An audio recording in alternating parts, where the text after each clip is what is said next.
আসসালামু আলাইকুম রহমতুল্লাহি ওয়া বারাকাতুহু। আজকে কথা বলবো একজন মানুষকে কিভাবে জাদু কুফরি করে খাওয়া, এগুলো জানানো আমাদের প্রয়োজন আছে।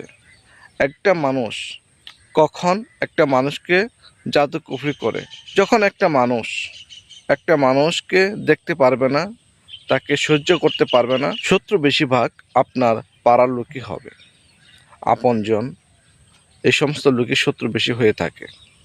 তাদের চোখের কাটা হয়ে যাবেন তখন আপনাকে জাদু কুফরির মাধ্যমে ক্ষতি করার জন্য তারা চেষ্টা করবে। তারা তান্ত্রিক কবিরাজ ধরে এই কুফরি কালাম করে আপনাকে খাওয়াবে এবং তাবিজ কবজ করে মাটির মধ্যে পুঁতে রাখবে। যখন আপনার আপনজন আপনাকে ক্ষতি করার জন্য জাদু করবে, কুফরি করবে আপনাকে খাওয়ানোর জন্য, তখন জাদু কুফরি তারা কিভাবে করবে? যখন একটা মানুষ ক্ষতি করার চেষ্টা করে, তখন তাদের মাথায় শয়তান চাপে। তখন শয়তান ওই মানুষ রূপে শয়তানকে ধোঁকা দেয় যে এই কাজটা তাড়াতাড়ি কর তার ক্ষতি করার জন্য, এরকম ধোঁকা দিতে থাকে। যখন এই শয়তানের ধোঁকায় পড়ে এই মানুষরূপী শয়তান কি করে, তখন একটা তান্ত্রিক কবিরাজ খুঁজতে থাকে। তাকে খোঁজার পর কন্ট্যাক্ট করে যে আমি এত হাজার টাকা দেবো, এই লোকটাকে ক্ষতি করতে হবে, তাকে পঙ্গু বানাতে হবে কিংবা তাকে মেরে ফেলতে হবে, এরকম তারা কন্ট্রাক্টে কাজ করে থাকে। যখন কবিরাজের সাথে তাদের চুক্তিবদ্ধ হয়ে যায়, তখন তারা কিছু বলে যে আমার এই জিনিসটা লাগবে। তখন ওই লোকটা যে লোককে ক্ষতি করবে তার কিছু নমুনা নিয়ে তার কাছে পৌঁছায় দেয়। তখন তার মতো করে সে কাজ করতে শুরু করে। যদি কোনো কবিরাজ বলে যে আমার এই জিনিসগুলো লাগবে, ওই লোকের এনে দিতে হবে। তখন ওই জিনিসগুলো দিয়ে সে তাবিজ কবজ করে পুঁতে রাখবে এই লোকটাকে মারার জন্য, একবার মৃত্যু সজ্জায় নেওয়ার জন্য। যদি খাওয়ায়, তখন যেভাবে হোক তাকে খাওয়াবে। খাওয়ানোর পর আস্তে আস্তে তার পেট ব্যথা শুরু হয়ে যাবে, তার রুচি কমে আসবে, সে শুকাতে থাকবে, এরকম সমস্যাগুলো তার হতে থাকবে।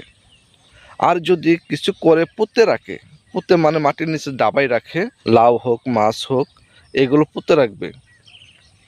এই জিনিসগুলো যখন আস্তে আস্তে পচে আসবে, ওই মানুষের ভিতরটাও আস্তে আস্তে পচে আসবে। এই হলো কুফরির নমুনা। এই সমস্ত জাদু কুফরি করে মানুষকে খাওয়ানো হয় এবং পুঁতে রাখা হয় একটা মানুষকে ক্ষতি করার জন্য। যখন আপনি দেখতেছেন আমি ডাক্তারের কাছে যাচ্ছি, ডাক্তারের ওষুধ খাচ্ছি, বড় বড় ডাক্তারকে দেখাচ্ছি, ভিজিট দিচ্ছি অনেক বেশি অঙ্কের, কিন্তু কোনো রকমের কাজ হয় না, তখন আপনি ভালো একজন কবিরাজের মুখোমুখি হবেন। ইনশাআল্লাহ আপনার খাওয়ানোর জাদু, পোতানোর জাদু, কোরআনের মাধ্যমে যারা চিকিৎসা করে, ইনশাআল্লাহ কোরআনের মাধ্যমে এই জিনিসগুলো আপনাকে খাওয়ালে পেটে থেকে বের করে নিয়ে আসবে। এবং যদি কেউ পুঁতে রাখে, জিনের মাধ্যমে এই পোতানো যত কুফরি আছে এগুলো উঠিয়ে জ্বালিয়ে দেওয়া হবে। কিন্তু আপনাকে বুঝতে হবে যে আমার সমস্যাটা কি হয়েছে। ওষুধে যখন কাজ হবে না, অবশ্যই একজন ভালো আঁখি দেখে তার সাথে আপনি কথা বলবেন যে এই প্রবলেমগুলো আমার হচ্ছে। আসলে জাদু কুফরি এগুলো এমন একটা খারাপ জিনিস, যখন একটা মানুষকে ক্ষতি করার জন্য করে, তখন যাকে করা হয় সেই বুঝতে পারে যে আমার কেমন লাগে, কি অবস্থা হয়। কিন্তু আমরা মানুষ হয়ে এগুলো বুঝতে পারি না। তারপরও যদি আমাদের ওষুধে কোনো কাজ না হয়, তাহলে অবশ্যই ভালো একজন কবিরাজ দেখে আপনার তার সাথে কথা বলবেন।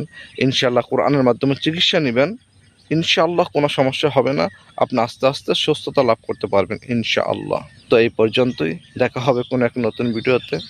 আসসালামু আলাইকুম রহমতুল্লাহি ওয়া বারাকাতুহু।